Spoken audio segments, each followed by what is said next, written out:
ऋक्तायुगन्धो अदितिरोरदितिरन्तरिक्षमदितिर् माता सपिता सपुत्रः विश्वे देवाः अदितिः पञ्चजन अदितिजातमदितिरित्वं यो शान्तिरन्तरिक्षगुं शान्तिः पृथिवी शान्तिरापः शान्तिरो प्रदयः शान्तिः वनस्पतयः शान्तिर्विश्वे देवाः शान्ति ब्रह्म शान्तिः सर्वगुण शान्तिः शान्तिरेव शान्तिः सामा शान्तिरेवि यतो यतः समीहसे ततो नो अभयं गुरु सन्नः गुरु प्रजाभ्यो भयं नः प्रसुभ्यः गणानन्द्वा गणपतिगुं हवामहे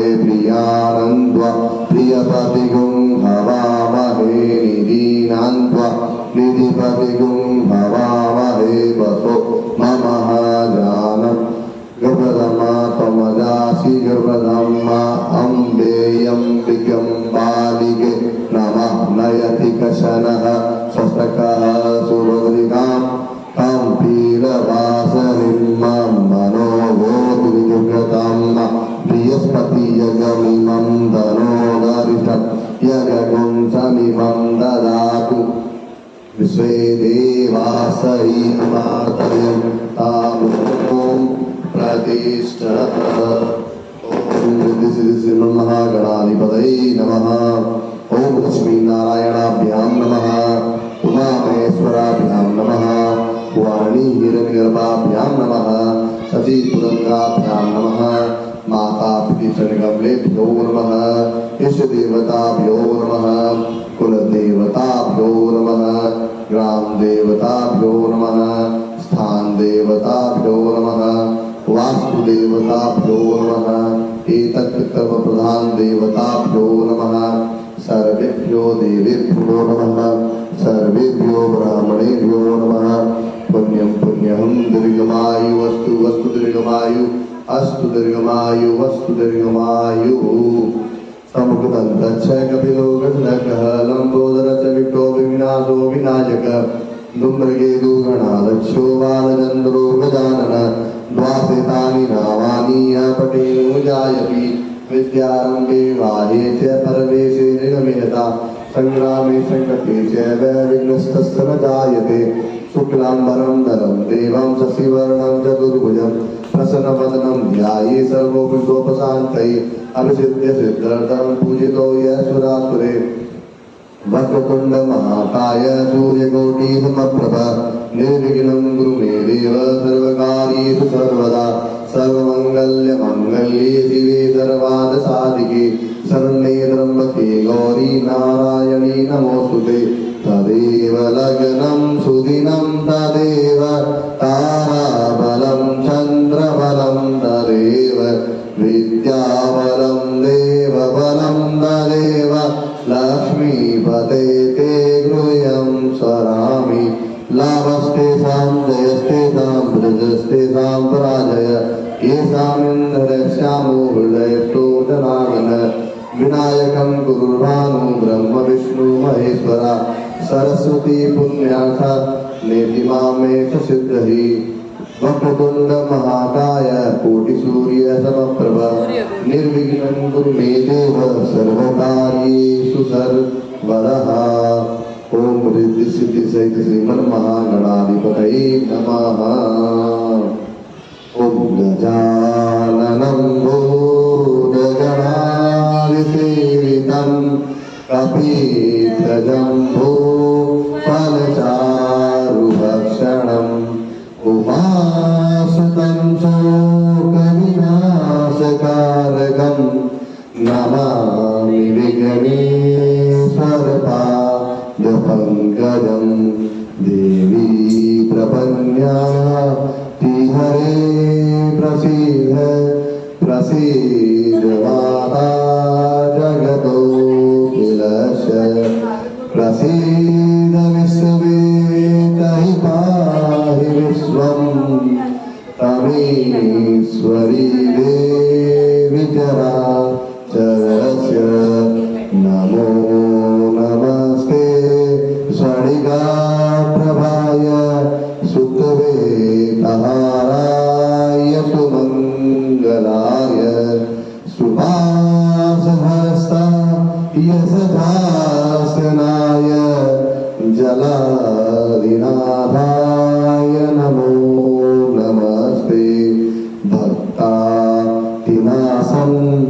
पराय महेश्वराय सर्वेश्वराय शुभदाय सुरेश्वराय विद्याधराय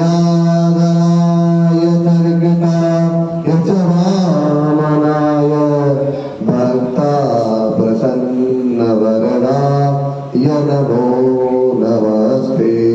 सर्वमंगल मांगल्ये शिवे सर्वार्थसाधिके शरण्ये त्र्यंबके गौरी नारायणी नमोस्तुते।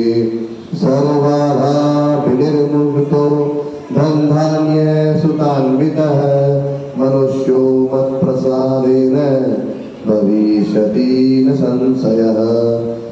ब्रह्मा मुरारी त्रिपुरान्धकारी भानु शशि भूमिसुतो बुधश्च गुरु च शुक्र शनि राहु केतव सर्वे ग्रहा शान्तिकरा भवन्तु। सच्चिदानन्द रूपाय विष्णुपत्यादिहेतवे आपरद्वयं विनाशाय श्रीकृष्णाय वयं नमः। ॐ नमः संभवाय च मयोभवाय च नमः। शंकराय च महेश्वराय च नमः। शिवाय च शिवतराय च नमः। ॐ मंगलं भगवान् शंभो मंगलं वृषभध्वज मंगलं पार्वतीनाथो मंगलाय तनोहरे। त्र्यंबकं यजामहे सुगन्धिं पुष्टिवर्धनम् उर्वारुकमिव वन्दना मृत्योर्मुक्षीमामृतः। ॐ नमो दिव्यै महादिव्यै शिवायै सततं नमः। नमः प्रगते भद्रायै नीतापस्तात्मनः। बोलिए शिव शंकर भगवान की जय। गौरी शंकर भगवान की जय। हर हर महादेव शंभु। काल हर कष्ट हर दुख हर दारिद्र्य हर नमः शंकर भजामि शंकर हर हर शंकर आप शरणम। आइए आज हम कथा सुनते हैं। तीसरे दिन की कथा। लास्ट हमने कथा में बताया था कि किस प्रकार भगवान शिव और माता सती का वियोग हुआ था और माता जब अपने आत्मदाह कर रही थी तो उन्होंने सबको ये बताया था कि मेरा मिलन तो शिव से होके रहेगा। मैं दोबारा जन्मूंगी, मैं दोबारा पृथ्वी में आऊंगी और इस बार जब मैं आऊंगी तो हिमालय की पुत्री बनकर और मैना की मैना उनकी माता होगी और हिमालय उनके पिता होंगे और उन दोनों की वो पुत्री बनके पैदा होगी और भगवान शिव से वो दोबारा पूर्ण मिलन करेगी। ये बोल के माता ने अपने तपस्या की अग्नि से अपने आप को धार कर लिया।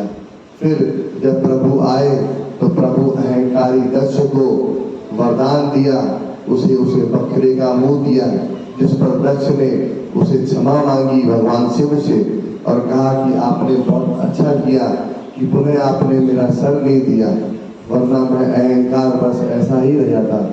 आपने मुझे बकरे का मुंह दिया जिससे मुझे ये एहसास होता रहेगा कि मैं जिंदगी में अब आगे कभी अहंकार नहीं करूँगा और आपकी कृपा मुझ पे हुई जो मैं इस संसार को दोबारा देख सकूंगा और जितनी मैंने जो पद्धति थी, पूजा पाठ थी जिससे आपको निश्चित किया था, उस सब में मैं दोबारा आपको सम्मिलित करूंगा और आपको भी हवन का भाग्य मैं दिलाऊंगा। प्रभु ने कहा कि मुझे क्या हवन का लोभ, क्या लालच। और प्रजापति ने कहा कि जैसे जब हम हवन करते हैं तो हवन में जो आहुति नहीं पड़ती, बाकी जो आहुति जो बाहर पड़ती है वो शिव के निमित्त होती है, वो सारी की सारी वो शिव के लिए होते हैं। प्रभु शिव को वो आहुतियाँ मिल जाती हैं।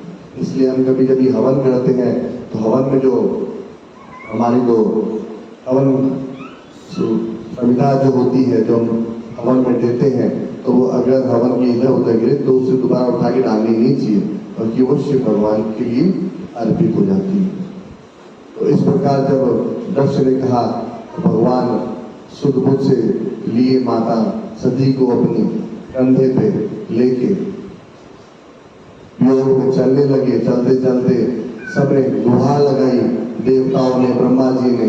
तब विष्णु भगवान ने अपने चक्र से माता, अशोधन चक्र से माता के 52 छेद कर दिए, जिससे 52 जगह जब वो उनका पिंड गिरा तो शक्ति पिंड में वो तब्दील हो गया। तो पश्चात शिव ने भैरव बाबा को प्रकट किया और कहा कि जहाँ जहाँ माता सती का पिंड है तुम वहाँ वहाँ भैरव,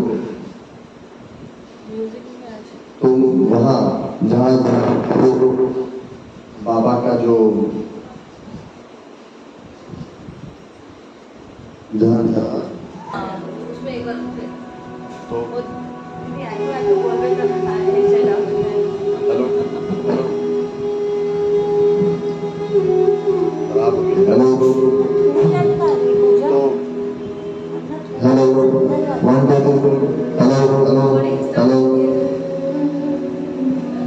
तो मैं कहा था हाँ। तो भगवान शिव ने भैरव बाबा को ये आदेश दिया कि आप जाइए और जहाँ जहाँ जो माता सती का जो पिंड है 52 शक्ति पीठ पे जाके वहाँ निवास करिए और माता की रक्षा करिए। इस प्रकार को ये दुनिया को इस समझ में आए कि शिव शक्ति हमेशा साथ रहते हैं, अलग नहीं रहते। उसी प्रकार आप सबकी रक्षा करें।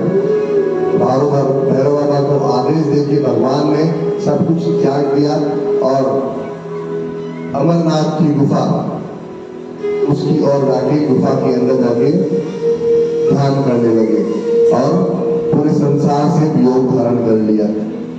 वो इतने गम में चले गए थे कि उन्होंने तपस्या करना ही मुझे समझा और यहाँ पे सृष्टि का जो काम है वो रुक गया। तब सभी ने सोचा कि पता नहीं अब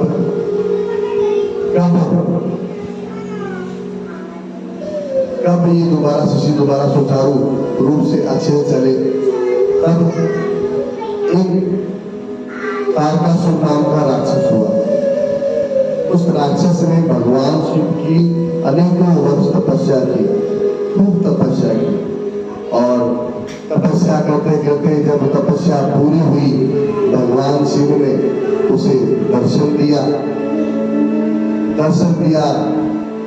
भगवान शिव ने कहा कि पुत्र मांगो, तुम क्या वरदान मांगते हो? तुम्हारी तपस्या सफल हुई। तारकासुर ने कहा प्रभु मैं जो तपस्या कर रहा था मैं चाहता हूँ कि मैं अजर और अमर हो जाऊं, ना कोई मुझे मार सके और ना मैं कभी मर सकूं। प्रभु ने कहा कि जो इंसान इस धरती पे आया है उसको मरना होगा।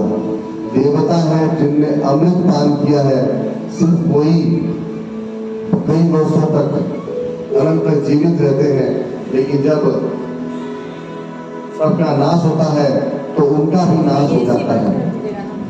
तो जिसने जन्म लिया है उसका अंत होता है, वो खत्म होते हैं, तो तुमको भी खत्म होना पड़ेगा। मैं तुम्हें अमर का वरदान नहीं देता, तुम और कुछ मांगो तो मांग लो। अब तारकासुर जो था वो राक्षस था, थोड़ा चालाक था, दिमाग चलता था उसका। उसने सोचा प्रभु तो वैरागी है, कभी आज तक विवाह नहीं किया, ना आगे करेंगे। तो उन्होंने कहा कि भगवान तो आगे शादी करेंगे नहीं, तो मैं चाहता हूं कि प्रभु आपके पुत्र द्वारा मेरी मृत्यु हो। भगवान ने वहां पे साक्षात उसे तथास्तु का वरदान दिया, कहा कि तुम जैसा बोल रहे हो वैसा ही होगा, तुम्हारी मृत्यु मेरे पुत्र द्वारा होगी। ये सुन के तारकासुर बहुत खुश हुआ और भगवान वो आशीर्वाद देके वहां से अंतर ध्यान हो गए। अंतर ध्यान होने के बाद राक्षस जो था उसके मन में ये गर्व हो गया कि अब उसे मारने वाला कोई नहीं है दुनिया में, अब उसकी मृत्यु नहीं होगी। और राक्षस ने शुक्राचार्य के अपने गुरु के आज्ञा से देवताओं पर आक्रमण कर दिया और यहाँ स्वर्ग में हाहाकार मच गया। इंद्र की गद्दी ले ली गई, इंद्र को निकासित कर दिया गया, सभी देवताओं को भगा दिया गया और धरती लोक में हर जगह हाहाकार हो गया और तारकासुर ने अपने आप को त्रिलोकीनाथ घोषित कर दिया। जब इतना कुछ हो गया, सब गए भगवान ब्रह्मा के पास कि ब्रह्मा जी इस कठिन समय का उपाय करिए, तारकासुर की जो गति है वो बहुत ज्यादा तेज अति होती जा रही है, दूसरों को तकलीफ दे रहे हैं, हमें कष्ट दे रहा है, स्वर्ग में भी अपना आधिपत्य जमा लिया है। तो ब्रह्मा जी हम चाहते हैं कि इस तारकासुर का अंत हो।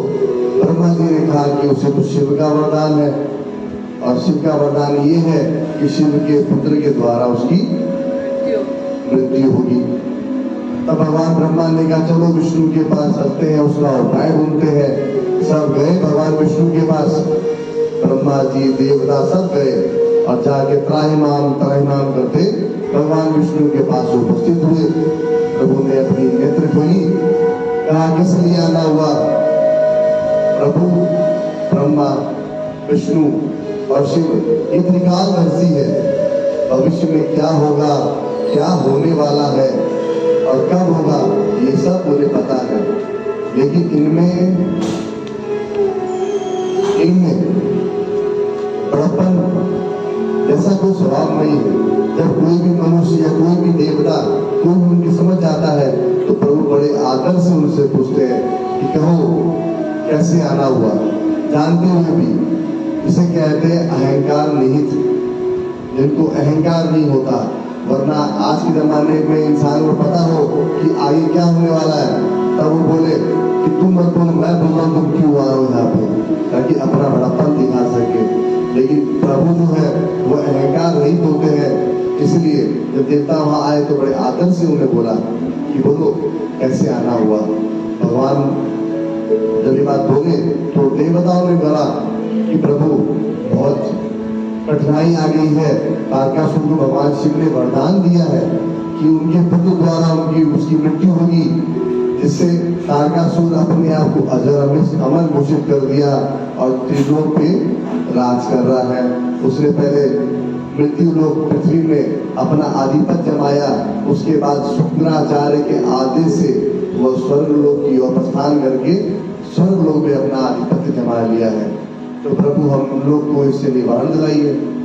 प्रभु ने कहा, जैसे ब्रह्मा जी ने कहा था भगवान ने जो वरदान दिया उनके पुत्र द्वारा होगा, तो उनके पुत्र द्वारा ही उसकी मृत्यु होगी। यदि हम उसका संहार करते हैं तो हम भगवान के वरदान को पलट देते हैं, जो कि नियति के विरुद्ध है। हम ऐसा नहीं करते। और माता सती ने भी कहा कि उनका जन्म होगा हिमालय के यहाँ, तो आप जाइए हिमालय के पास, माता पार्वती वहां जन्म लेगी और फिर शिव से उनका मिलन होगा। जब पार्वती माता हिमालय और मेघनाथ के घर में जब पुत्री बन के आ रही थी तो उन्होंने साक्षात हिमालय और माता मेघनाथ को दर्शन दिया तुरंत ही, ताकि कुछ किसी के मन में संकोच न रहे।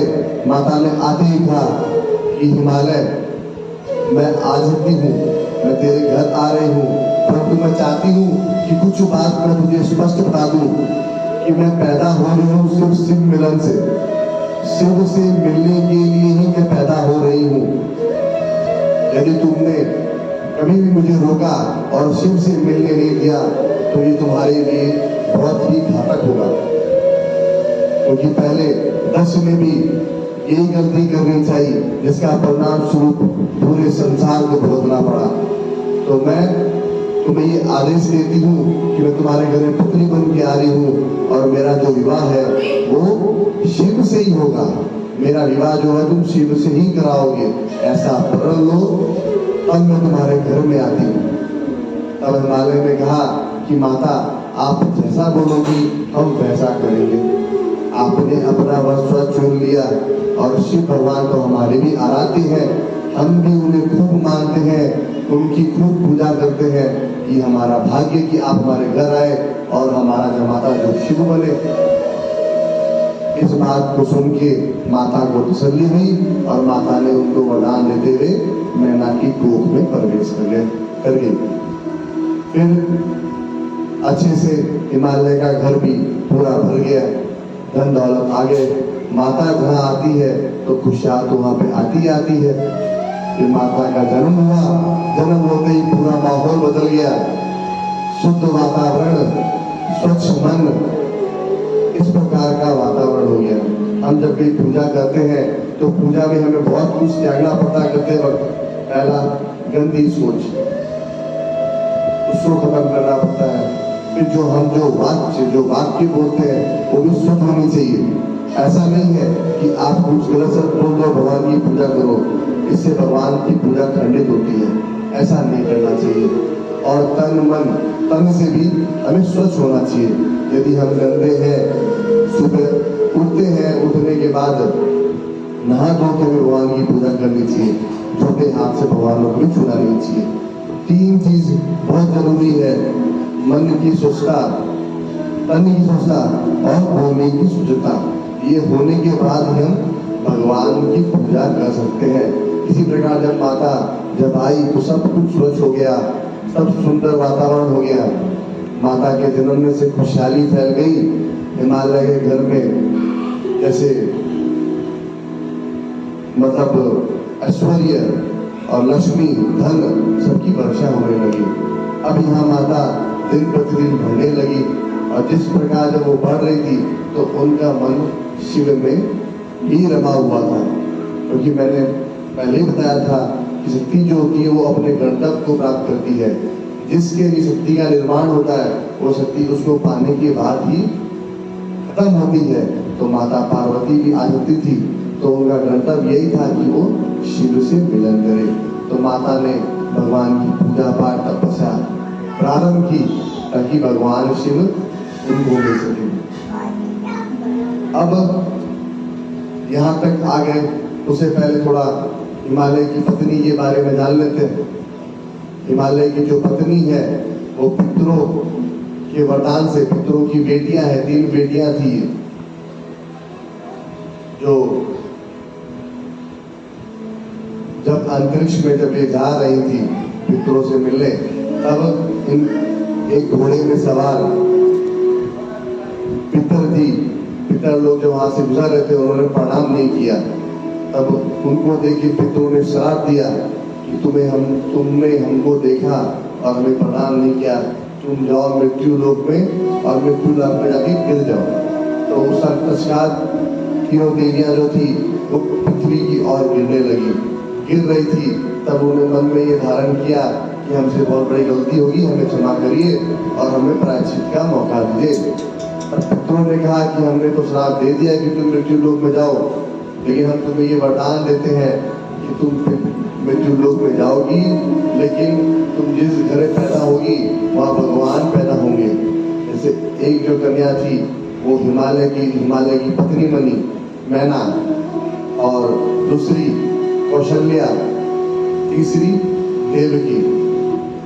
तो इस प्रकार से मैना आई और उसने हिमालय को अपना वर चुना। हिमालय और मैना शादी हुई और उनके घर में पार्वती माता ने जन्म लिया। यहाँ पार्वती माता धीरे धीरे बड़ी होने लगी। बड़ी होके उनका मन शिव की और ज्यादा आकर्षित होने लगा। यहाँ इंद्र, सभी देवता इस बात से प्रसन्न कि कब माता का मिलन हो, कब उनका पुत्र जन्मे और कब हमारा कल्याण हो। दिन रात बस वो यही सोचते हैं।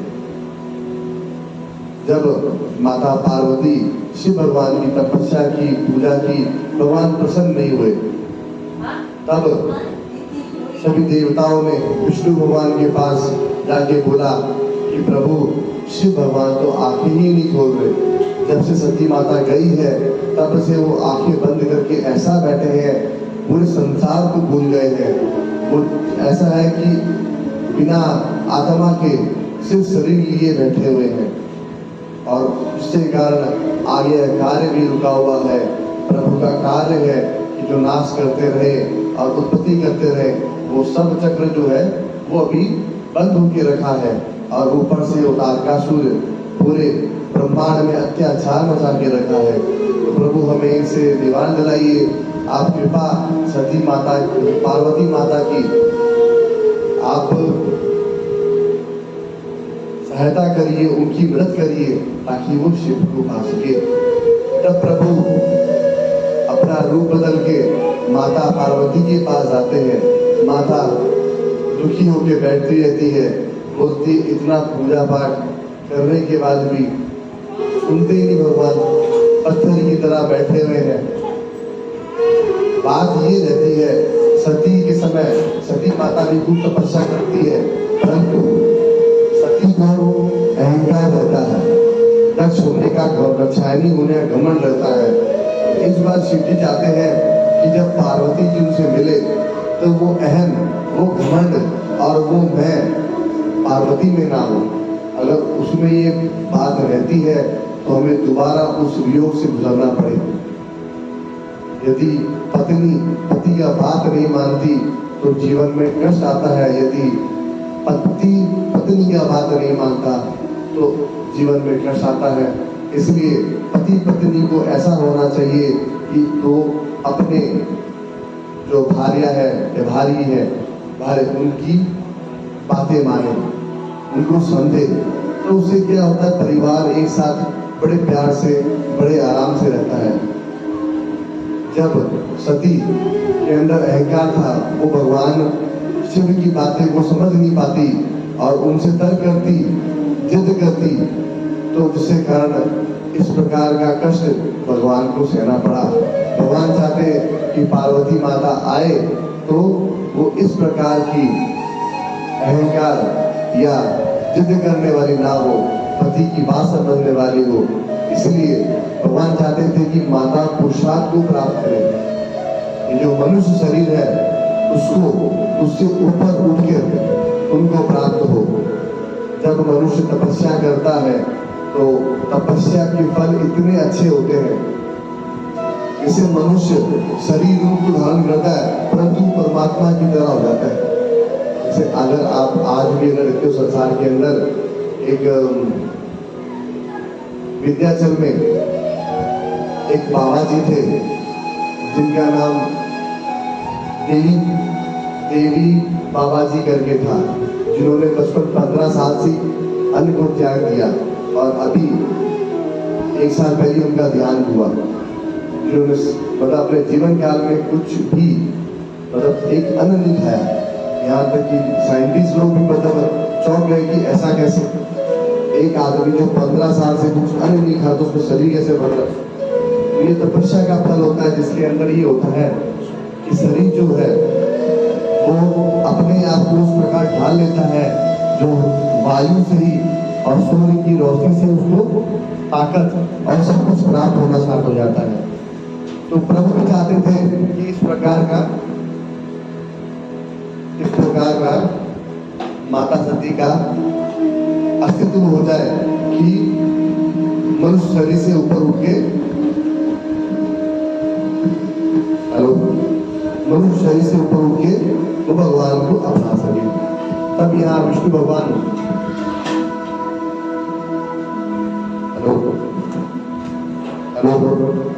तब विष्णु भगवान आते हैं वहां पे।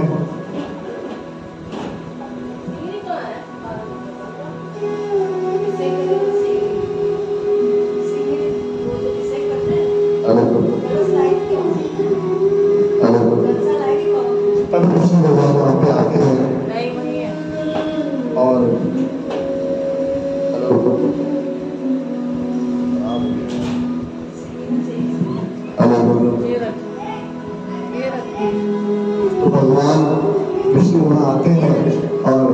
माता पार्वती से बोलते, क्या हुआ बहन, तुम क्यों दुखी हो,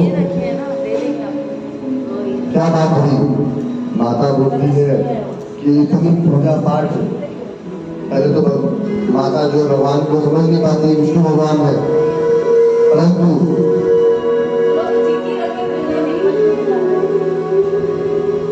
माता सोचती है कि कोई और है, और फिर माता पूछती है, भगवान बोलती है कि क्या करूं, मैं इतना पूजा पाठ करती हूँ परंतु भगवान खुश नहीं होते। मुझे भगवान से अथाह प्रेम है, मैं शिव से खूब प्रेम करती हूँ और मैं चाहती हूँ कि मैं उनकी अर्धांगिनी बन जाऊं, परंतु भगवान मुझे दर्शन ही नहीं देते।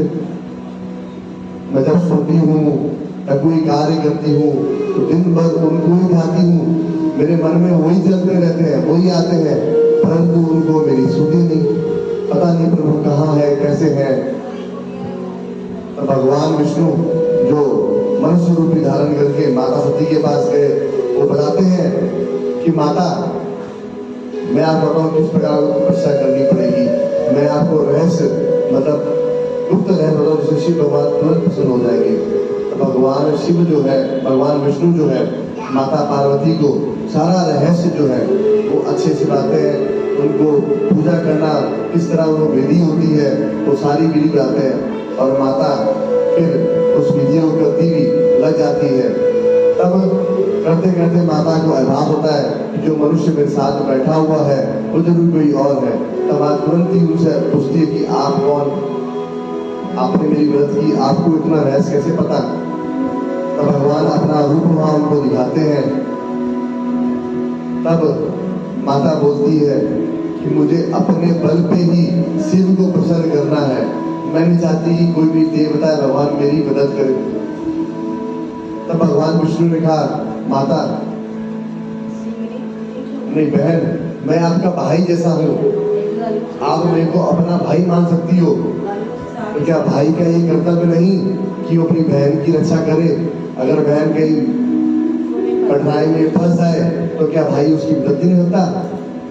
माता ने कहा, भाई मदद तो होता है, परंतु मैं चाहती हूँ कि प्रभु को मैं अपने मन से, अपनी तपस्या से प्राप्त करूँ। तो प्रभु बोलते हैं, तपस्या तो आपको करनी है, मैंने तो आपको रास्ता दिखाया, मैं तपस्या तो नहीं कर रहा।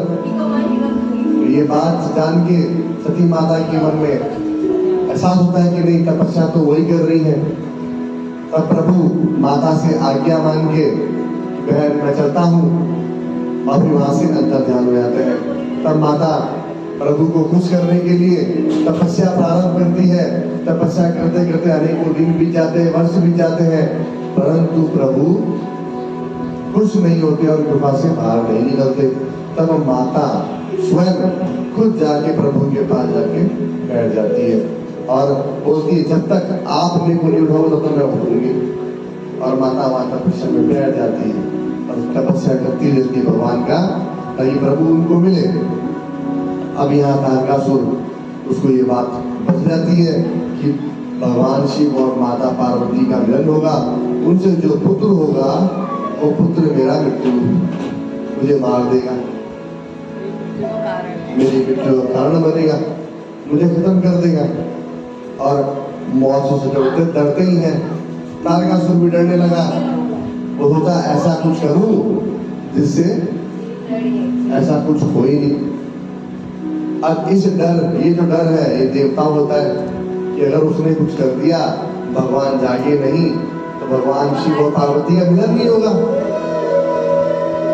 तो जरूर कुछ उपाय करना चाहिए, वरना भगवान तो उठने वाले हैं नहीं। और माता पार्वती ऐसे करते करते माता पर शरीर त्याग दे अपना। तब उन्होंने कामदेव को ध्यान किया, इंद्र भगवान ने ब्रह्मा जी की प्रेरणा से वहाँ कामदेव आए। कामदेव को बताया गया कि आप अपनी भार्या रति के साथ और अपने दूतों के साथ जाइए और भगवान के अंदर प्रेम रूपी रस डालिए, माहौल ऐसा कर दीजिए कि भगवान के अंदर प्रेम करने का बहुत ज्यादा मन करे। इस प्रकार का आप माहौल कर दीजिए और प्रभु को उनकी निंद्रा से जगाइए, उनको प्रेम का रस पिलाइए, ताकि वो माता पार्वती को देखती उनको अपना ले।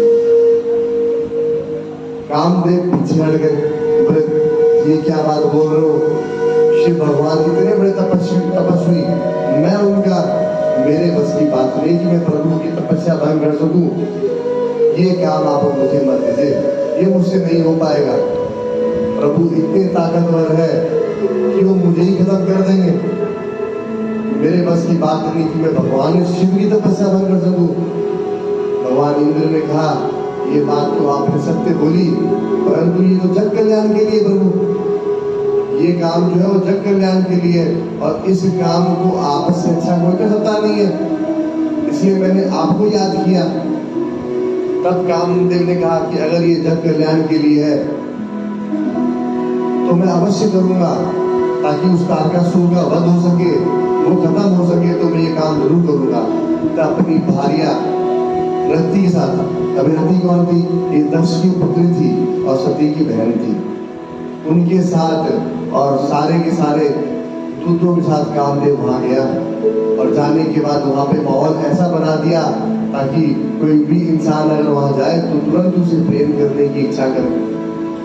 करने के बाद उसने जैसे ही बाण में अपने तीर डाले ताकि भगवान के मस्तक में, भगवान के हृदय में डाल सके, जिससे भगवान के अंदर प्रेम की कलियां फूटे। जैसे ही उसने तीर छोड़े, तीर जब भगवान के पास आई, आते ही भगवान का तीसरा नेत्र अपने आप खुल गया। जब तीसरा नेत्र खुला, उससे अग्नि की ज्वाला निकली। वो बाण सहित कामदेव और उनके दूतों को तुरंत वहीं जला दी। सारे के सारे दूत और कामदेव सहित वो बाण वहीं खत्म हो गया। खत्म हो गई, राख बन के वहीं पे वो गिर गया। भगवान ने आंख खोली, भगवान क्रोध में, भगवान ने देखा उधर रति रो रही थी कि उसके पति की हत्या हो गई। तब माता सती बैठी हुई थी, तपस्या कर रही थी, उनका प्रण था जब तक भगवान मुझे ना उठाए तब तक वो तपस्या से उठे नहीं, वो वहीं बैठी रही। भगवान ने देखा माता पार्वती उनकी तपस्या कर रही है और वो सामने बैठी है, वो और कोई नहीं, उनकी भार्या, उनकी आदित्य शक्ति थी। तब भगवान ने उनके पास भगवान गए, उन्हें स्पर्श किया और स्पर्श करते ही तुरंत ही माता ने अपने आंखें खोली और देखा स्वयं शिव जी वहां खड़े हुए। तब ये देखते माता के मन में जो हर्षोल्लास थे उसका तो कोई ठिकाना नहीं था। प्रभु के दर्शन हो गए, प्रभु ने अपने हाथों से उनको उठाया, जैसे मानो कि माता के शरीर के अंदर हजारों तरंगें नाचने लगी, इंद्रियां जागृत हो गई, माता बोलने में सक्षम नहीं रही, माता से देखती रही। तब शिव का जो रूप था वो इतना मनमोहक, इतना सुंदर, उज्जवल, गोरा रूप, और तब इतना तेज कि वो चेहरे से पूरा झलक रहा था। माता भी खूब एकदम सुंदर सी, गोरी सी, उज्जवली सी होके रखी थी। तपस्या की जो रोशनी है वो दोनों से भयंकर रूप से निकल रही थी। माता वहां खड़ी हुई, प्रभु ने कहा कि तुम, माता ने कहा मैं पार्वती, मैं हिमालय की पुत्री और मैना की पुत्री, मैं आपसे प्रेम करती हूँ और मैं चाहती हूँ कि मैं आपसे विवाह कर सकूं। तो प्रभु बोलते हैं कि नहीं, मेरा विवाह हो चुका है, मैंने सती से विवाह किया था जो अब नहीं है। तब माता ने कहा प्रभु मैं वही सती हूँ जो पार्वती रूप में हिमालय के घर में पैदा हुई और आपसे मिलने के लिए आपकी तपस्या कर रही हूँ। प्रभु ने कहा मैं दोबारा ये सहन नहीं कर सकता कि तुम मुझे छोड़ के जाओ, मैं तुझे अपना नहीं सकता। माता ने कहा कि प्रभु लेकिन मेरा जन्म तो आपसे मिलने के लिए हुआ है, मैं जन्म आपके लिए ही लिया है, आप जैसा बोलोगे मैं वैसा करूंगा, मतलब वैसा ही करूंगी, वैसा ही करूंगी, परंतु आप मुझे अपना लीजिए, क्योंकि मेरे जीवन में आपके अलावा और कुछ नहीं है। मुझे तपस्या करते हुए लगभग 10,000 वर्ष से ऊपर हो गया। मैं कब से आपकी तपस्या आपका राह कर रही हूँ ताकि आप आओ और मुझे अपनाओ। भगवान देखते हैं माता के अंदर कोई भी अहंकार, कोई भी जिद, कोई भी ऐसा जो मनुष्य के अंदर होता है वैसा कोई गुण नहीं था। और माता में पूरा ज्ञान, सहज ज्ञान था। तो माता ने जो तपस्या की थी जिसके कारण सारा अहंकार, सारा मनुष्य का जो भी जो नेचर होता है वो सारा वही समाप्त हो गया था। तब प्रभु ने कहा कि ठीक है, मैं तुम्हें अपनाता हूं।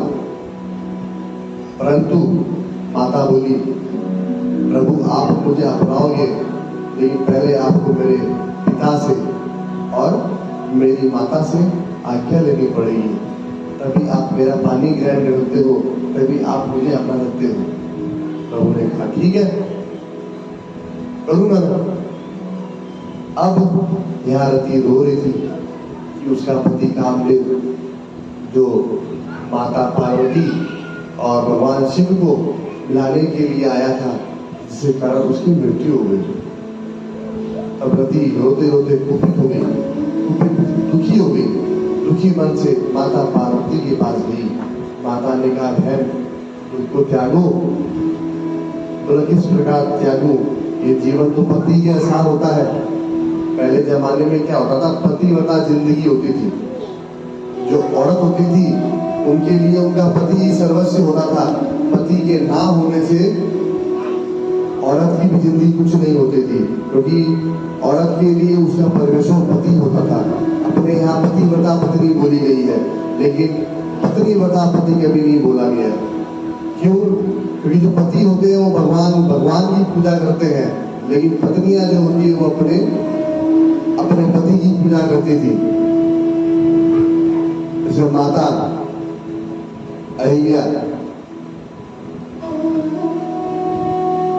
वो सबसे बड़ी पतिव्रता थी। तो एक बार नारद मुनि जी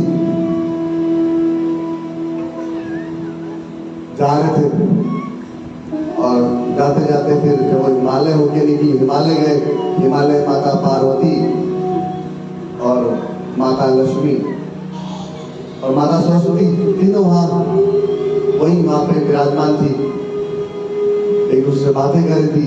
अब माता है तो आपस में बात भी करती है, सहेलियां है, तीनों देवी तो है लेकिन मिलती भी है। तब आपस में बात कर रही थी कि मैं अपने पति से बहुत प्रेम करती हूँ।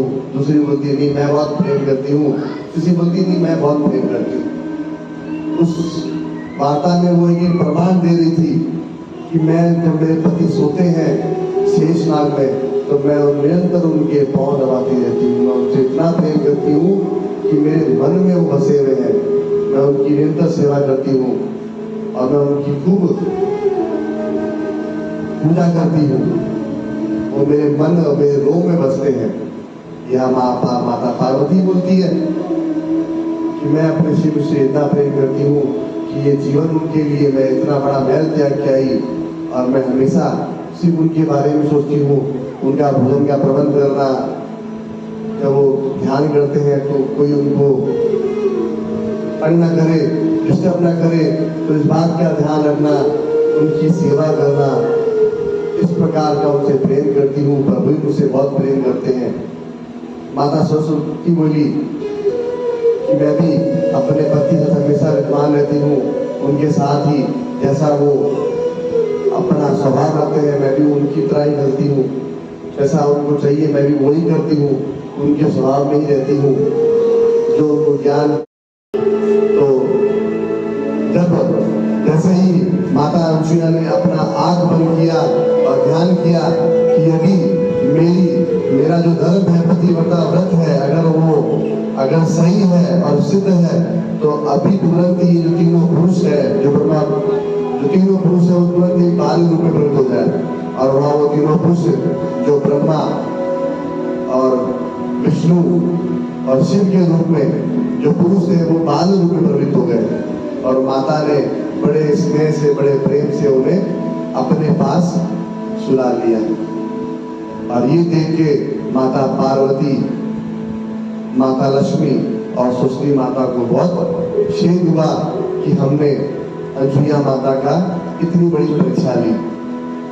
तब भगवान जब दिन हुआ तब भगवान वहां प्रकट होके माता अनसुईया से कहा कि माता, मैं ब्रह्मा विष्णु महेश हूँ, मतलब मैं ब्रह्मा हूँ, ये शिव है और ये विष्णु, हम सब आपकी परीक्षा लेने आए थे कि आपकी जो पतिव्रता जो आप व्रत धारण की है उसकी परीक्षा लेनी थी और आप उसमें उत्तम रूप से सिद्ध हो गए। तो माता, आपको क्या वरदान चाहिए, बोलिए, हम आपको वो वरदान देंगे। माता ने कहा, आपके बाल रूप से मैं बहुत खुश हुई, बहुत आनंदित हुई। मैं चाहती हूँ कि आप तीनों मेरे गर्भ से उत्पन्न हो, मेरे पुत्र बनो। तब तीनों भगवानों ने आशीर्वाद दिया कि हाँ, हम आपके गर्भ से उत्पन्न होंगे। तब अनसुईया के गर्भ से दत्तात्रेय पैदा हुए। दत्तात्रेय जो ब्रह्मा विष्णु महेश तीनों एक साथ एक रूप में, जिनके तीन मुख थे, एक ब्रह्मा जी के, एक विष्णु भगवान का और एक शिव भगवान का। तो उन दत्तात्रेय भगवान को हमारा प्रणाम। दत्ता भगवान की जय। वो बहुत बड़े ज्ञानी हुए, बहुत बड़े ज्ञानी, बहुत बड़े ऋषि मुनि हुए और वो उन्होंने संसार में अनेक प्रकार का ज्ञान बांटा। सबसे ज्यादा ज्ञान उन्होंने मतलब हर जानवरों से जो ज्ञान प्राप्त किया उसको बांटा। जैसे उल्लू जो रात भर ध्यान लगाता है, रात भर जगता है, पहरेदारी करता है, भगवान ने कहा इसी प्रकार मनुष्य को हमेशा चेत रहना चाहिए। बगुला जो है जब शिकार करता है तो ध्यान लगा के मछली को पकड़ता है। तो अपना जब कार्य सिद्ध ना हो तब तक फोकस करना चाहिए। इस प्रकार का ज्ञान हर एक जानवर से, अनेक जानवरों से भगवान ने संसार में बांटा कि मनुष्य को भी इस प्रकार ही अपना जीवन शैली बनाना चाहिए। तो इस प्रकार वो बताते थे। जब भगवान शिव, जब भगवान विष्णु को निगस्त ने निगल दिया था, तब दत्तात्रेय भगवान विष्णु की जगह आके इस सृष्टि को दोबारा संभाले थे। उनका जन्म भी इसीलिए हुआ था क्योंकि भगवान विष्णु को श्राप मिला था कि एक राक्षस उनको निगल लेगा। तो इस कहानी के अंदर भी अगर अपन जाते हैं, जब हिरणाक्ष प्रहलाद का पिता हुआ तो भगवान ने, प्रहलाद जो था वो भगवान विष्णु का बहुत बड़ा भक्त था और हिरणाक्ष जो है वो अपने आप को भगवान मानता था क्योंकि उसको विष्णु भगवान से बहुत ज्यादा दुश्मनी थी। वो भगवान को मानता नहीं था क्योंकि उस विष्णु भगवान ने छल से उसके जो भाई है हिरण्यकश्यप जो था वो प्रहलाद का बाप था और हिरण्यकश्यप जो था वो राक्षस था जिसको भगवान ने वारा रूप में अवतरित होके उसका वध किया।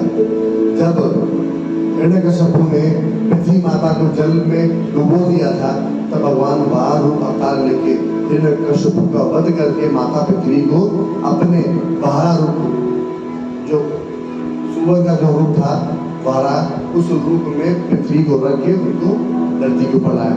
तब हिरण्यकश्यप जो था वो भगवान विष्णु से खूब जलता और राक्षस था, राक्षस का सेना राजा था, तो वो अपने आप को भगवान बोलता था।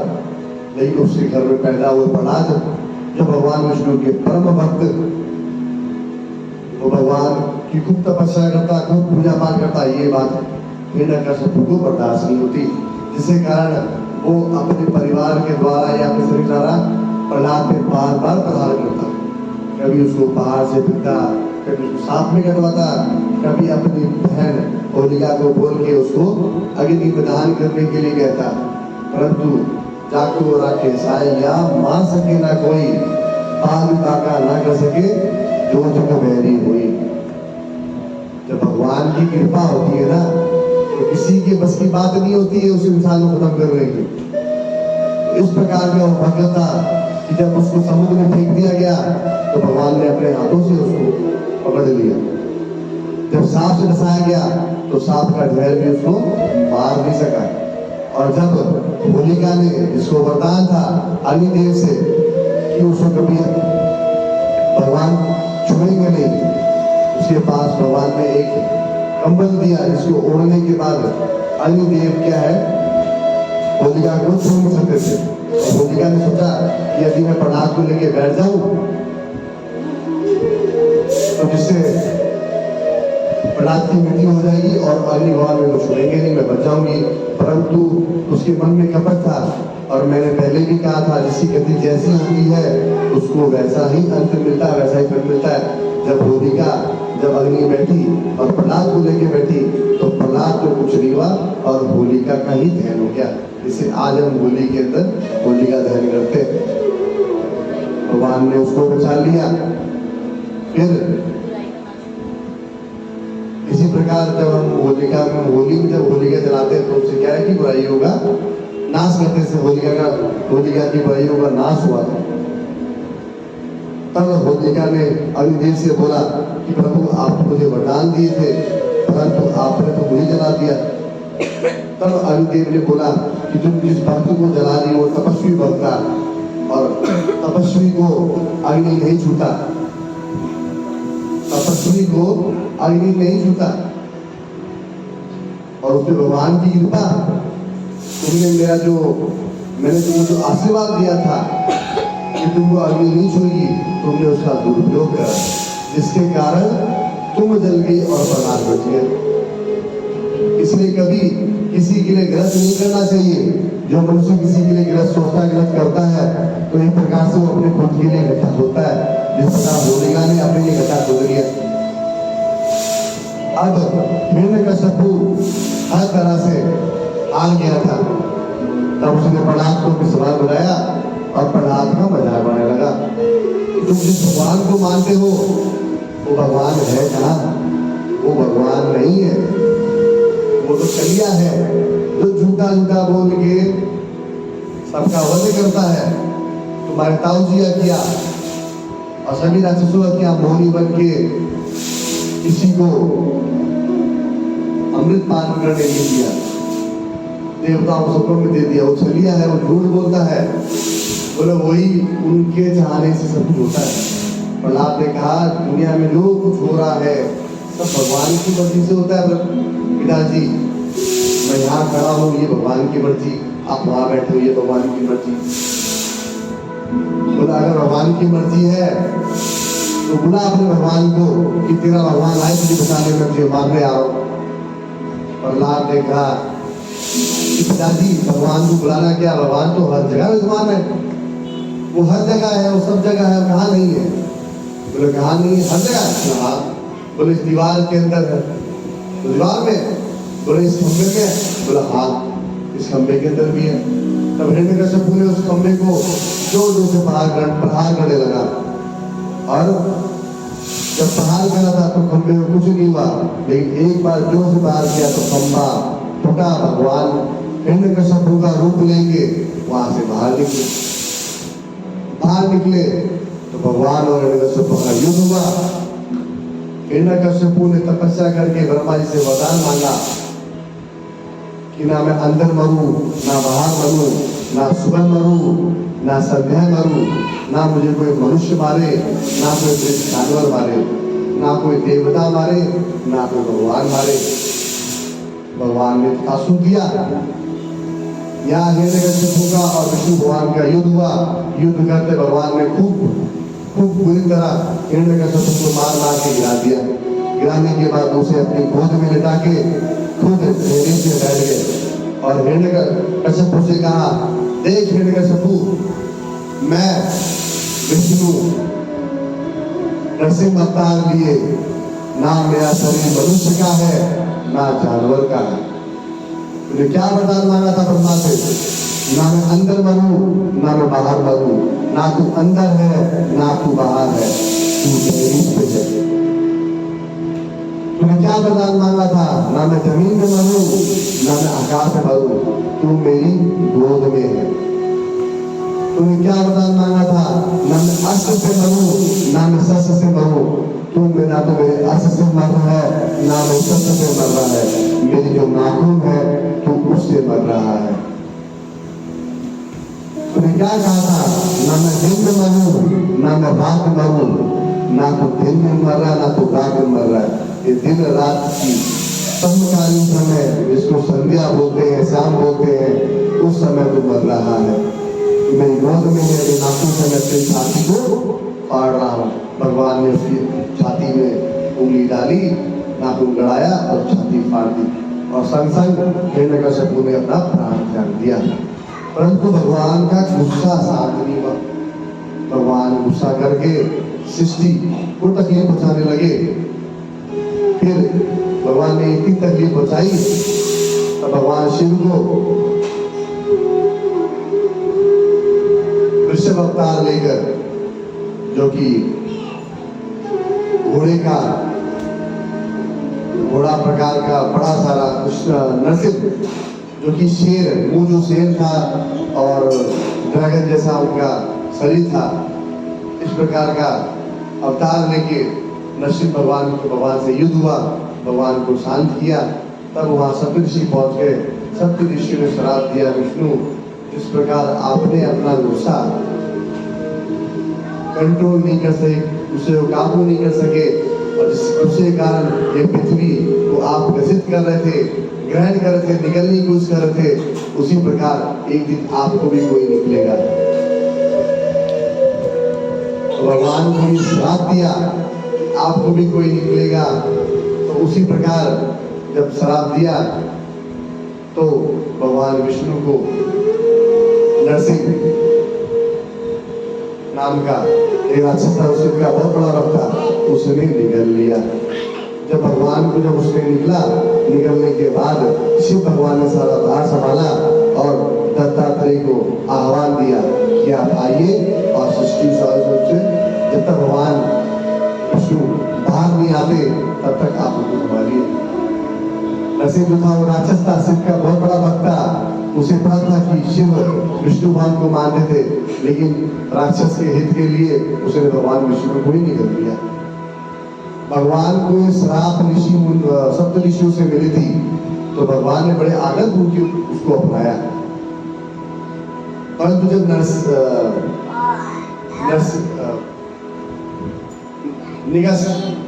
निगस था राक्षस, जिसने भगवान विष्णु को निगला था, तब शिव भगवान उससे रूठ गए, उसकी बात नहीं सुनते, तो वो खूब दुखी हुआ कि मुझसे बहुत बड़ी गलती हो गई, मैंने भगवान के इष्ट को निगल लिया। जब मेरे को इष्ट को तकलीफ दे तो मुझे बर्दाश्त नहीं होता, तो मेरे शिव भगवान को कैसे बर्दाश्त हो, मैंने उनके इष्ट को निगल लिया। खूब क्षमा मांगी, भगवान के पास गए, बोला भगवान मुझसे बहुत बड़ी गलती हो गई कि मैंने विष्णु भगवान को निगल लिया, कृपया इसकी प्रायश्चित बताए, नहीं तो मैं आपको अपना मुंह नहीं दिखाऊंगा। तब भगवान ने बोला तुमने निकला, परंतु ये भगवान विष्णु का ही निर्णय था कि तुम उनको निगल सको, क्योंकि भगवान विष्णु को श्राप था। श्राप किसका था? श्राप सप्त ऋषियों का था। जिस प्रकार तुम धरती को निगल रहे हो, उसी प्रकार एक दिन तुम्हें राक्षस निकल जाएगा। और भगवान विष्णु ने उसको अपनाया, उसको ग्रहण किया, जिससे कारण भगवान ने वो उचित समय ढूंढा और निगस तुमको वो आज्ञा दी कि तुम भगवान को निगल सको। बोला प्रभु मैंने निकला, लेकिन मैंने गलत किया। भगवान शिव ने कहा कि हाँ तुमने निकल लिया, जो बहुत गलत काम किया, तुमने मेरे इष्ट को निगल लिया। बताओ, तो मैं चाहता नहीं मैं तुम्हें देख सकूं, तो निगस ने कहा प्रभु मुझे क्षमा करिए, तो उसका बताइए इसका प्राचीन रही कि मैं कैसे निकलूं। तो भगवान ने कहा कि तुम्हारी मृत्यु करनी पड़ेगी, तुम्हारी हत्या करनी पड़ेगी, तो भगवान बाहर आएंगे। बोला प्रभु ये शरीर अगर आप आपके काम नहीं आया तो ये किसके काम आएगा? प्रभु ये शरीर आपके लिए, आप मेरा वध करिए। और तुरंत ही भगवान विष्णु को बाहर लेके आइए। प्रभु ये जो ग्लानि है ये मैं सहन नहीं रहता, मैं आपके चरणों में हूँ, आप अपने ऊपर मुझे संभाल लीजिए, अपने अंदर मुझे ले लीजिए और मेरी मृत्यु कर दीजिए। वो भगवान शिव का बहुत बड़ा भक्त था, भगवान ने उसकी मृत्यु की और अपने ऊपर संभाल लिया और भगवान विष्णु वहाँ हाजिर हो गए।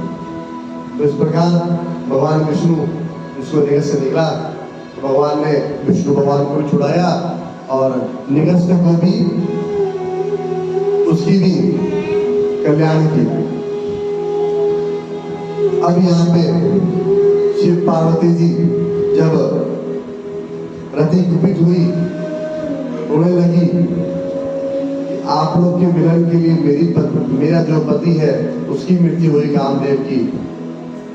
और जब कोई इंसान चाहता है मेरा पति है तो दुख तो मुझे हो, मैं आपको श्राप देती हूँ कि आप कभी अपने क्रोध से पुत्र को उत्पन्न नहीं कर पाओगे। इस प्रकार का श्राप माता पार्वती को दे दिया। माता पार्वती बहुत दुखी हुई, बहुत दुखी हुई, परंतु वो भी क्या करती, उसकी बहन दुखी थी तो माता ने भी वो श्राप ग्रहण किया। भगवान के पास गई, प्रभु ये जितने भी देवता थे जो आपकी तपस्या भंग करने आए थे वो तो देवताओं का काम कर रहे थे, क्योंकि आप ही ने बहुत वर्षों पहले तारकासुर नाम के राक्षस को आशीर्वाद दिया था कि वो आपके पुत्र द्वारा उसकी मृत्यु होगी। तो इसी कारण तारकासुर तीनों लोगों में हाहाकार मचा के रखा है, जिस कारण देवताओं ने ये इस प्रकार का जो साहस किया और आपकी तपस्या को भंग करने की कोशिश की। तो प्रभु आप उन्हें भी क्षमा कर दीजिए और मेरी जो बहन है रति जो दुखी हुई है उसे भी सांत्वना दीजिए, उनके पति को दोबारा जीवित कर दीजिए। प्रभु ने कहा कि मैंने उसे 300 नेत्रों से उसे राख कर दिया तो उसे जीवित करना अब मेरे संभव का नहीं है, लेकिन मैं ये आशीर्वाद कर देता हूँ कि श्री कृष्ण भगवान के पुत्र प्रद्युम्न से जो कामदेव का ही रूप होगा, प्रद्युम्न मन के श्री कृष्ण भगवान यदि पैदा होगा त्रेता युग के अंदर, तब रति का और प्रद्युम्न का दोबारा महामिलन हो जाएगा। इस प्रकार शिव भगवान ने उसे आशीर्वाद दिया और रति भी वहां से स्वर्गलोक की ओर प्रस्थान कर गई। और माता पार्वती दुखी होते हुए शिव से बोली कि प्रभु आपने जो किया उसके कारण मुझे बहुत बड़ा मूल्य चुकाना पड़ा। प्रभु ने कहा क्या हुआ? माता ने कहा कि रति ने मुझे श्राप दिया कि मैं कभी रोग से पुत्र जन्म नहीं पाऊंगी और माँ के लिए पुत्र औलाद बहुत ज्यादा जरूरी होती है। जब औलाद नहीं होती तो बिना पुत्र के मातुल्य जो सुना हो जाता है, माँ का जो कोख है वो सुनी हो जाती है, मैं किस प्रकार रहूंगी? भगवान ने कहा अरे पार्वती तू साक्षात आदित्य है, अगर तू मन में प्रण कर ले या ध्यान ले तो तू पुत्र कैसे भी उत्पन्न होती है। ये बात इतनी हुई। अब यहाँ पे शिव जी ने सप्तऋषियों को बुलाया और कहा कि जाओ हिमालय के पास जाओ और जाके मेरा निमंत्रण लेके जाओ और उनको बताओ कि शिव जो है पार्वती जी से विवाह करना चाहता है, लेकिन परंतु मेरा एक काम और करना पड़ेगा। तब ऋषि ने पूछा प्रभु आपकी जैसी आज्ञा, क्योंकि सप्तऋषि जो थे वो शिव भगवान को अपना गुरु मानते थे, क्योंकि शिव भगवान ने ही सप्तऋषियों को अपना गुरु का वरदान, गुरु अपना चेला बनाया था ऋषियों को, और भगवान शिव सबसे पहले उनके ही गुरु हुए थे। तब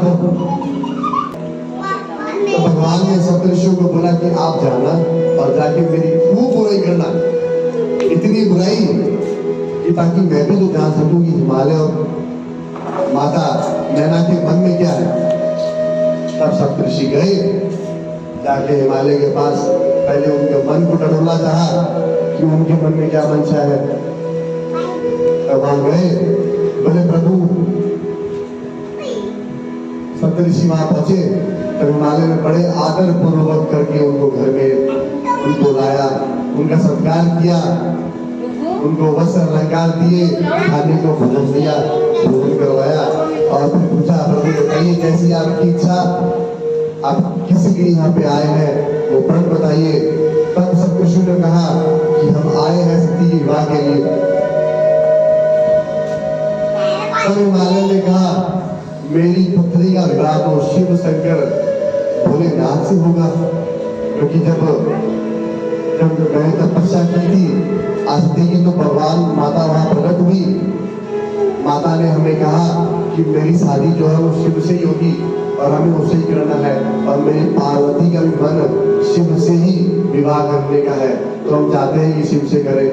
तब सप्तऋषि ने बोला कि आप किसके साथ विवाह कर रहे हो, आपको पता है कि उनके बारे में कि वो कौन है, इससे सताओ विष्णु भगवान से करो जो पालन करता है, जो अलंकार धारण करते हैं, सोना धारण करते हैं, अच्छे वस्त्र पीतांबरी वस्त्र पहनते हैं, देखने में सुंदर है, कहाँ वो अघोरी जंगलों में रहता है, सर्प धारण किए हुए जटाधारी, गंदा सा मैला सा कैलाश हो जाता है, पागंबर चमड़ा उड़े हुए, ऐसे जमाता की आप कामना करते हैं। ऐसी कामना तो आपको नहीं करनी चाहिए, आपको करना है या तो विष्णु से करिए, नहीं तो सूर्य नारायण से करिए। आप किससे अपनी पुत्री का विवाह कर रहे हैं, ये तो अशक्ति है। हिमालय ने बोला कि देखिए आपने जमाता के लिए गलत मत बोलिए, आप सब सत्य ऋषि हैं, मैं आपका आदर करता हूँ, परंतु मैं जमाता के लिए कभी गलत नहीं सुनाऊंगा। आप जो भी बोले, मेरी पुत्री का विवाह तो शिव से ही होगा। तो ये सुन के सप्तऋषियों के मन में आई कि प्रसाद तो ले ली, हिमालय नैना दोनों ही के मन में ये है कि उनकी पुत्री शिव से हो। तब सप्तऋषियों ने कहा कि भगवान शिव ने हमें आपके मन को जानने के लिए भेजा था, हम शिव के लिए ही आपके पास आए थे कि आपकी पुत्री की शादी भगवान शिव से हो और माता पार्वती और शिव का मिलन हो, ताकि संसार का जो कार्य रुका हुआ है वो आगे बढ़े। तब ये बात सुन के हिमालय को भी खुशी होती है और मैना को भी खुशी होती है, दोनों आदर पूर्वक उनका सम्मान करके उनको वहां से विदा कर देते हैं। अब जब सप्तऋषि आते हैं और जाके शिव भगवान को सारा वृतांत आते हैं, इस प्रकार हमने आपके लिए बोला और हिमालय हमसे लड़ने लगे,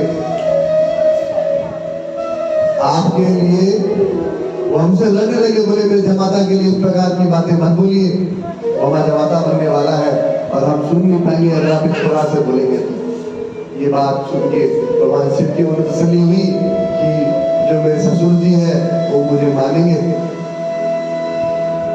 अब यहाँ पे फिर भगवान शिव खुद स्वयं साधु का रूप धारण करके हिमालय के पास गए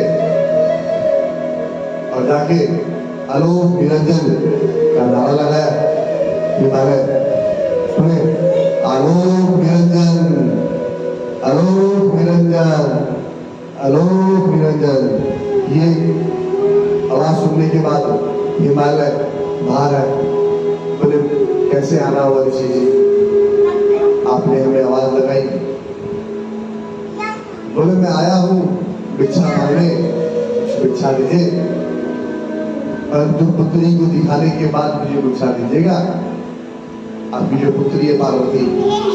तो ये सुन के हिमालय एक बार चौंक गए, परंतु ऋषि थे, तपस्वी लग रहे थे, तो उनको लगा नहीं तपस्वी है तो ठीक है, शायद कुछ कल्याण होगा, मेरी बेटी के लिए से बुला रहे हैं। तो अपनी पुत्री को बुला के वहां पे वो देखा और कहा तुम इसका विवाह विष्णु से कर दो। इस बात को सुन के हिमालय के मन में बात आई कि आप ऐसा क्यों बोल रहे हो, हमने तो शिव भगवान को अपना हमारा रूप किया है। बोला वो शिव तपस्वी है, वो कुछ नहीं करता, बागंबर ओढ़े हुए सर्पों की माला लिए जटाधारी करके जंगलों में यहाँ वहाँ घूमता रहता है, खाने के लिए अन्न नहीं, फल नहीं, चमड़े ओढ़े रखता है, ना कोई घर है, ना कोई बाहर है, दिन भर बाहर बैठा रहता है, उससे शादी कराओ, भांग पीता है, शमशान घाट में रहता है, मुर्दों के बीच में रहता है, ऐसे कपाली से आप अपनी पुत्री शादी कराएंगे? इस प्रकार से भगवान अपने बारे में ही गृहस्थ बोलते हैं, हिमालय बोलते हैं, देखिए हम आपकी बहुत आदर करते हैं, परंतु आप इस प्रकार के जो वाक्य जो बोल रहे हैं मेरे जमाता के लिए, वो मुझे कतई बर्दाश्त नहीं है और ये निंदनीय है। मैं क्षमा प्रार्थी हूँ, मैं क्षमा मांगता हूँ, परंतु आप ऐसी वाणी मत बोलिए। ऋषि साधु जो रहते हैं भगवान का स्वरूप लिए, वो कहाँ रुके, वो बस बोले जाए, शिव की बुराई किए जाए। एक बार हिमालय से पूछा, बोले प्रभु आपको दान है तो लिए, वरना हम चले, हम नहीं करेंगे। तो ये बात जो साधु रहते हैं जो तसल्ली होती है कि इनका पूरा मन है कि चाहते हैं मुझसे विवाह करना। भगवान अंतर्धान होकर वहां से अंतर्धान हो जाते, चल जाते हैं वहां से।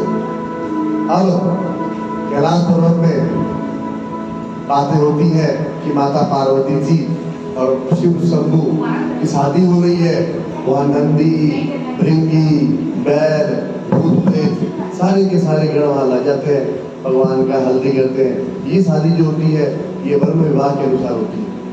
यहाँ ब्रह्मा जी शादी करवाते हैं, विष्णु भगवान जजमान बनते हैं, लक्ष्मी जी की जजमान बनती है, और माता पार्वती और शिव शादी होती है।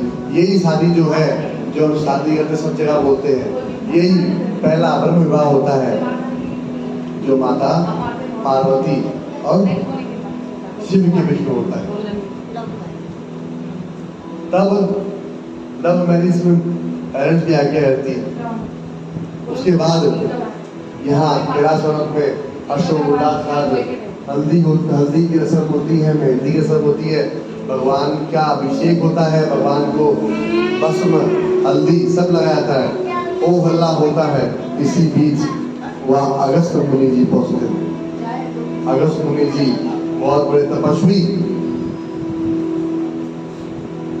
अगस्त मुनि जी वहाँ जाते हैं और इतने तपस्वी, तपस्या तो बहुत ज्यादा गुस्से वाले, क्रोध वाले। जब भगवान का श्रृंगार होता है, सब श्रृंगार का करते हैं, उनका अभिषेक करते हैं, तो अगस्त मुनि वहाँ पहुँचते हैं तो उनको कोई प्रणाम नहीं करता। जब उनका कोई प्रणाम नहीं करता, ऋषि मुनियों को ऐसा रहता है जब कोई ऋषि मुनि उधर से निकले तो उन्हें हमेशा प्रणाम करना चाहिए। उन्हें ऐसा आराम होता है कि हम इतनी तपस्या कर रहे हैं जग कल्याण के लिए, परंतु हमारे लिए कोई सम्मान नहीं, तो ऐसे तपस्या करके क्या लाभ। पर जब अगस्त जी वहां जाते हैं तो गुस्सा हो जाते हैं, और गुस्सा में वहां पर साबित है, बोलते मैं आया और आपने किसी ने मुझे प्रणाम नहीं किया। हम तपस्वी लोग हैं, हम जग कल्याण का काम करते हैं, समाज का काम करते हैं ताकि उनकी उन्नति हो, वो आगे बढ़े, परंतु आपने किसी ने कोई भी वो संस्कार नहीं दिखाया, मुझे प्रणाम नहीं किया, सब अपने हर्षोल्लास में लगे हुए हैं। तो मैं बोलता हूँ जब आप जाएंगे हिमालय घर, जैसे जाएंगे तो आपकी वेशभूषा देख के वो लोग डर जाएंगे। अगस्त मुनि जी इस प्रकार श्राप देते हैं कि जब वो हिमालय के घर जाएंगे, जाते ही जो वहाँ के बारात में जो स्वागत करेगी वो सब डर जाएंगे आप लोग को देख के। इस प्रकार का वेशभूषा आप लोग का रहेगा। तो सब स्वीकार करके अब बारात निकलती है। बारात बहुत बड़ी रहती है, सभी के सभी सब मिलते हैं, राक्षस, गंधर्व, भूत, प्रेत, पिशाच, सारे देवता, सब भगवान, सब वहां जाते हैं। और यहाँ मैना ने और हिमालय ने कभी शिव को प्रत्यक्ष नहीं देखा था, और वो प्रत्यक्ष देखते हैं। जब यहाँ से बारात निकलती है तो बारात बहुत बड़ी रहती है, बहुत बड़ी, क्योंकि भगवान के लिए सब उनके पुत्र हो, चाहे वो राक्षस हो, चाहे गंधर्व, भूत, प्रेत, और सब से ही उत्पत्ति हुए हैं। जहाँ कुछ भी नहीं वहाँ स्वयंभू है, वो भी शिव है। तो इसी प्रकार भगवान सबको अपना पुत्र पुत्रियां मानते हुए, सब रातियों को लेते हुए, और सब बड़े प्रेम से देवता सब साथ में जा रहे हैं हिमालय घर। हिमालय ने भी अपनी बड़े बड़े जो महल है उसको खोल दिया ताकि प्रभु और उनके प्रार्थी आएंगे तो 3-4 महीना जितना महीना रुके आराम से रुकते उतना भोजन का प्रबंध कर दिया। अब यहाँ नारद मुनि जी नारायण नारायण इनकी तो बात ही निराली। ये गए मैना के पास और मैना को किस प्रकार उत्साह दिला रहे सुनिए। ये गए, अहो भाग्य तुम्हारे, अहो भाग्य तुम्हारी पुत्री पार्वती से, शिव भगवान से।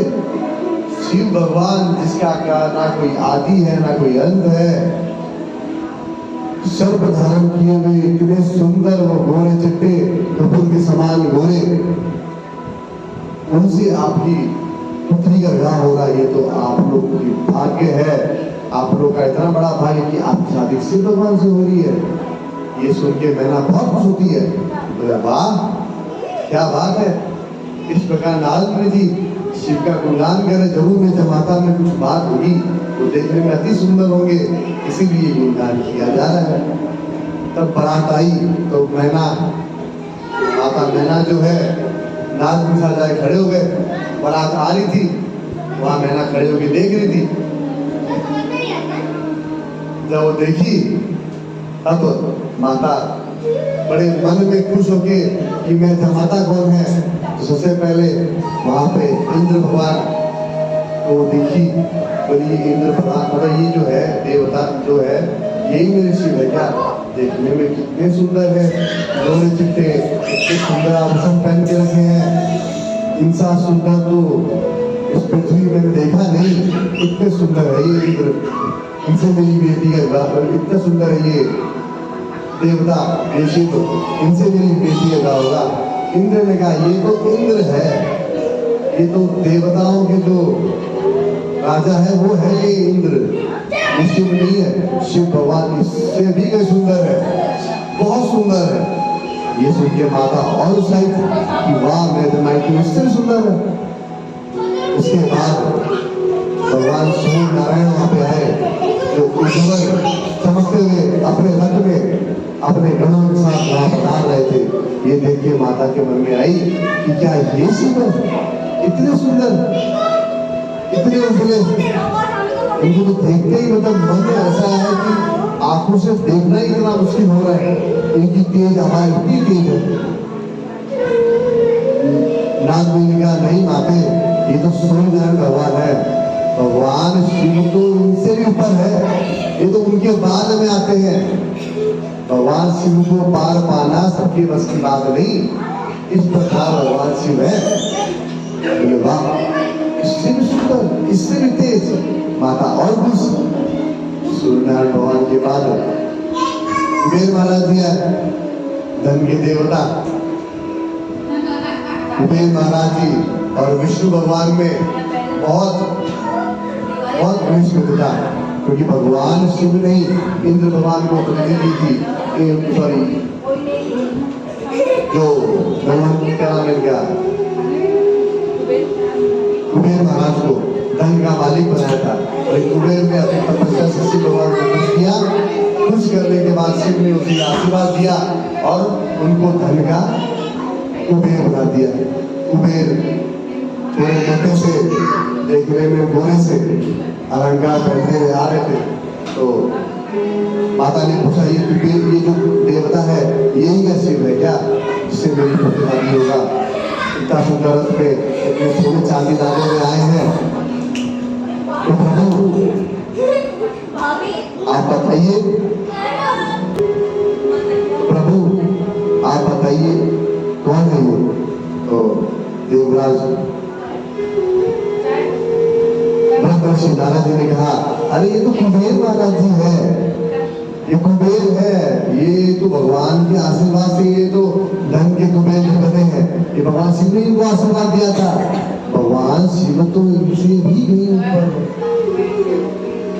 ठीक है, माता बोले ये तो बहुत आनंदित वाली बात है कि इनसे भी बहुत आगे धन, इतना धन, इनसे भी ज्यादा धन उनके पास है, क्योंकि तो उन्होंने आशीर्वाद दिया धन के मालिक बनने का, तो मतलब शिव के पास बहुत धन होगा। माता और पसंद कि मेरी पुत्री तो सबसे भाग्यशाली है जिसमें इतना तेज, इतना पैसा, इतना धर्म, मैं जिंदगी में कभी इतना सुंदर पति को अपनी पुत्री की कभी ढूंढ नहीं पाती। फिर वे महाराज निकले वहां से। उसके बाद पीछे पीछे ब्रह्मा जी तीन मुख लिए, ब्रह्मा जी को पहचान ली कि तो ब्रह्मा जी है, तीन मुख है। तो नारद बोला हाँ ये ब्रह्मा जी है, ये शिव नहीं है। उसका विष्णु भगवान सुंदर से, ऐसा चेहरा किसी का नहीं, इतने सुंदर विष्णु भगवान, लोग में ऐसा चेहरा नहीं। तब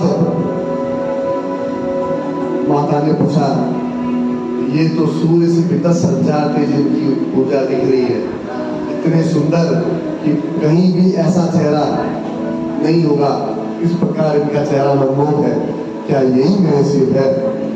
तब नहीं, ये तो नारायण भगवान है, ये तो मेरे इष्ट है, नारायण नारायण, ये शिव नहीं है। शिव तो इनसे भी है, वो जमाता इनसे भी ऊपर है, वो है। तब माता ने सोचा अरे गुणारो है जो भैया बोले है इनसे ऊपर, ये तो इतना तेज कितनी होगी। विष्णु भगवान वहां से निकलते ही सभी राक्षसों के साथ, गणों के साथ भस्मी रमाए हुए बैल के ऊपर बैठ के 5 मुख वाले शिव भगवान पधारे।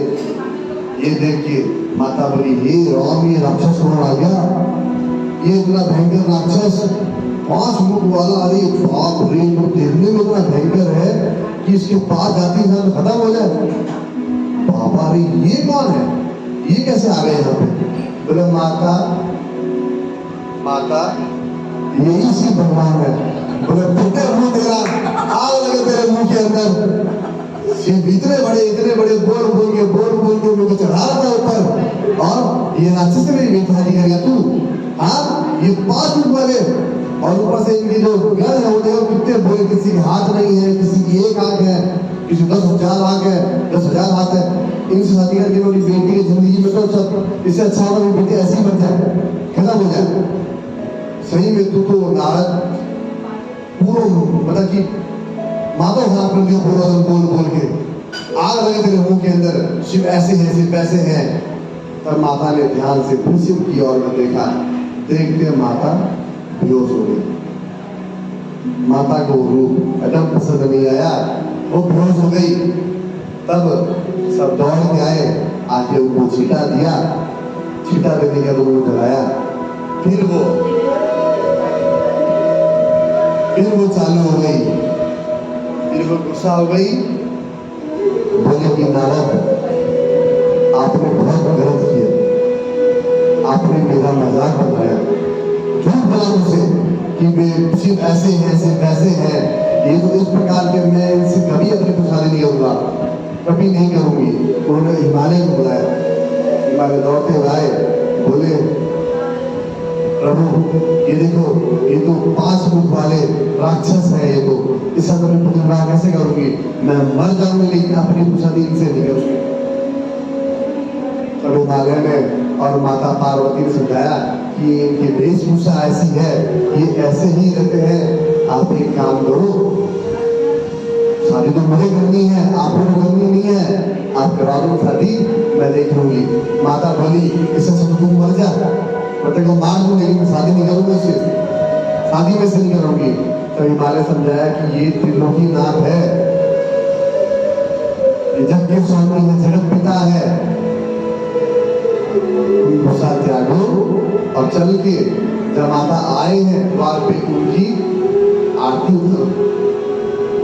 कैसे करके नैना देवी को मनाया, मनाने के बाद जब वो पहुंचने के बाद जब बिना मन से आरती किया तो भगवान ने अपना ऐलान कर वो मुझे कि अब जब कोई इतनी मेरी आरती करे तो उसको देना चाहिए। भगवान ने अपना सर्प उठाया, सर्प में डाल दिया थाली के अंदर, थाली में से गिरा, थाली वहीं फूटी, माता और सारी औरतें के पीछे हट गई कि बोली कि नहीं मैं मर जाऊंगी लेकिन मैं अपनी प्रतिहारी इससे नहीं करूंगी। भगवान ये बात समझ गए, विष्णु भगवान ने समझा कि ये माता बहुत डर गई है, भगवान का रूप चेंज करना पड़ेगा। भगवान ने शिव को बोला, प्रभु कुछ समय के लिए अपनी ये वेशभूषा त्याग दो और जिस प्रकार हम वेशभूषा धारण कर रखे उस प्रकार सुंदर से हो जाओ, क्योंकि आपकी जो सास है वो आपसे बहुत डर गई है। तो थोड़ी सी उनके लिए भी आप कुछ कर दो, और ये जो भेष है आपका, इसको देख के आपकी सांस डर रही है, कांप रही है, उसे त्याग दो। अब चलो मेरे साथ, मैं आपको सुंदर वस्त्र पहनाता हूँ। तब भगवान विष्णु ने शिव भगवान को साथ ले गए और उन्हें नहला धरा के एक मुख का उनको अच्छे अच्छे अलंकार वस्त्र बनाए, और भगवान इतने सुंदर हो गए, इतने सुंदर हो गए कि पूरी मतलब जितनी भी जो बारात आई थी, जितने भी लोग वहां उपस्थित थे, सब भगवान का मुंह ही नहीं आ रहे। और उनका नाम चंद्रशेखर, विष्णु भगवान ने वो नाम का नाम रखा चंद्रशेखर। चंद्रशेखर जो चंद्र जैसे सुंदर, बहुत सुंदर चंद्रमा भी आए थे बारात के अंदर, तो चंद्रशेखर जो एकदम सबसे उत्तम सुंदर होते हैं, उस प्रकार उनका नाम रखा। जब वो मैना के पास गए तो मैना जो है जोर जोर से आंसू बहा के रोने लगी। बोले प्रभु मुझे क्षमा कर दो, मैं आपके इस स्वरूप को जान नहीं पाई, मैं आपके उस स्वरूप से भयभीत हुई, लेकिन अभी आप जैसे लग रहे हो, आप पूरे ब्रह्मांड में इतना सुंदर कोई मैंने मनुष्य देखा नहीं होगा, इतने सुंदर आप। इसी बीच में गणेश जी अभी पैदा हुए नहीं, लेकिन एक गणेश जी की वार्ता बताऊं। गणेश जी की वार्ता सुनिए। एक बार क्या होता है, गणेश जी बैठे थे शिव जी के भवन के पास में, माता पार्वती खाना बनाती रहती है। गणेश जी के मन में आता है, पिताजी एक बात बोलूं, सुन लीजिए बात ये सुंदरता के ऊपर ही है भगवान शिव के। तब गणेश जी बोले, मेरी माता इतनी सुंदर है, इतने अच्छे अच्छे वस्त्र पहनती है, अलंकार पहनती है, और इस पूरे ब्रह्मांड में उनके बराबर से सुंदर कोई नहीं है। और आपको देखो, आप सर्प धारण किए हुए, जटा धारण किए हुए, पाक की छाल ओढ़े हुए, और शेषनाग को गले में धारण करके बैठे रहते हो। आपका मेरी पार्वती माता से कोई सुनना ही नहीं है, मेरी माता इतनी सुंदर है, आप ऐसे क्यों? तब भगवान शिव ने उत्तर तो नहीं दिया, परंतु वहां से उठे। उठने के बाद जब वो गए नहाने के लिए, नहाने के बाद जब उन्होंने अपने सारे जटा को खोल दिया, बाल पीछे कर लिया, और सुंदर रूप जब वहां से निकले, तो सभी देवता देवी सब उनको निहारने लगे कि ब्रह्मांड में इतना सुंदर कोई पुरुष नहीं होगा जिसका चेहरा जो गोरे के समान, कपूर के समान सफेद और एकदम सुंदर देखने में हो, कि उनसे नजर ना हटे, इस प्रकार वो सुंदर लगे।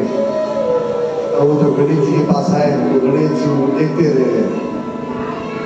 तब गणेश जी ने कहा कि प्रभु, पिताजी आप एक काम करो, आप रूप में आ जाओ दोबारा, इस प्रकार का रूप धारण किए, वो रूप धारण करो।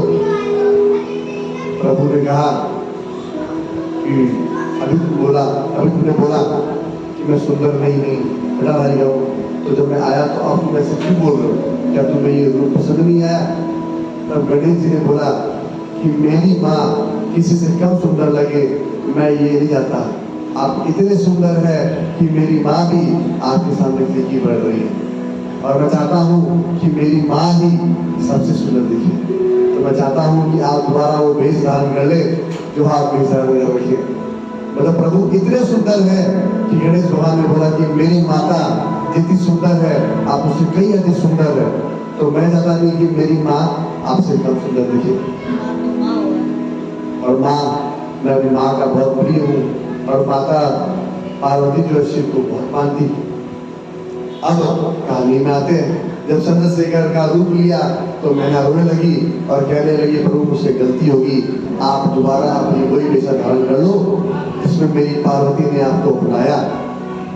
मैं नहीं चाहती कि आपके दोनों के बीच में कुछ मतभेद हो, या मेरी पुत्री के मन में कोई ऐसा आए कि वो आपको जिस वेश में देख रही है और फिर दोबारा उस वेश में ना अपना सके। तो आप जैसे हो, मैं आपको वैसे अपनाने के तैयार हूँ। तब भगवान भगवान ने अपना भेष बदला, भगवान अंदर आए और माता पार्वती का और शिव का विवाह बड़े सुख पूर्वक से विवाह संपन्न हो गया। अब जब संपन्न हुआ तो सारे के सारे जो गण थे वो वहीं विराजमान थे और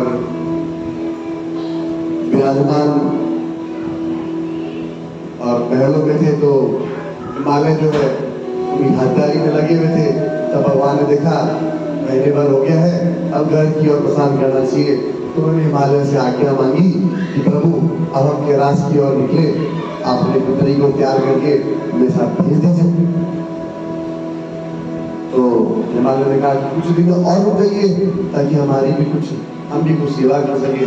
तो लोग बोले कि आगे कार्य रुका हुआ है, उसको आरंभ भी करना है और हम अब चलते हैं। इस बीच में सभी माता पार्वती की सहेलियां, उनका मन हुआ कि वो भी देखे शिव भगवान कैसे हैं। तो उनके मन में हुआ, तब सारी सहेली सोची कि चलो चालो रे सखिया चला, हिमाचल के द्वारे आज गोरा बाई सो नींद रक्षा, गोरो है कि खालो आज। तो इस प्रकार से जो पार्वती जी है उनकी सहेलियों का मन हुआ तो वो हिमालय के द्वार गई।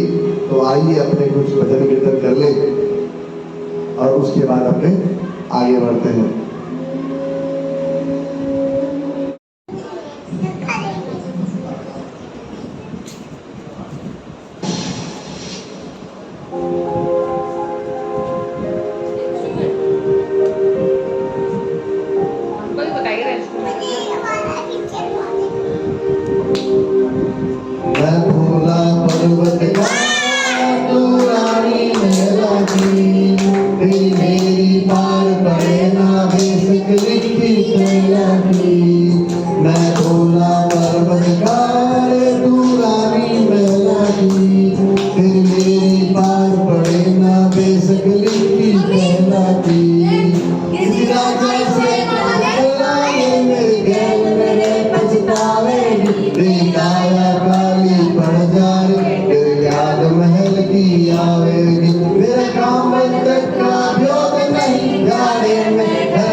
हंसते हंसते होंगे, दिमाग में लिखा